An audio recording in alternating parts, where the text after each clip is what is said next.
One of the key aspects to working with Evernote in a team situation is the shared and personal space. Now, you'll notice here that inside of your account area, your account settings, there is a place at the bottom that allows you to move notebooks from another account into your business account. But you'll want to pay very close attention to something that Evernote says. Notebooks that you move will belong to the company. You will not be able to move them back to your personal space. And notes and links will not be preserved. Now we are now in the home screen of the actual person that's technically a team member that we've been working with throughout this course. And you'll notice that this individual doesn't have any personal notebooks. They also don't really have any personal notes.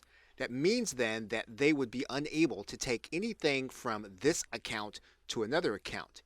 Everything that they have and that they have contributed to has actually come under the team.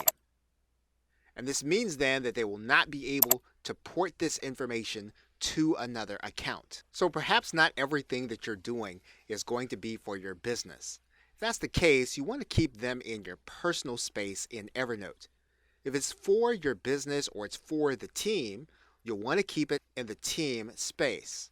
And you'll want to encourage those that you're working with, as you would this team member that we're looking at their web app, to do the very same thing. And this is a great way of being able to guard the information that you have built up for your team projects that remains with your team and it doesn't leave with the individual. Now, the only thing that you're able to move are going to be notebooks and notes. You're not going to be able to move chats or anything else that you're doing in Evernote. So in closing, you want to make sure that when you're collaborating with others in Evernote, that you make a clear separation between what's part of the team and what's personal, and that you encourage others to do the same. Okay, so with that, thanks, and I will see you in another video.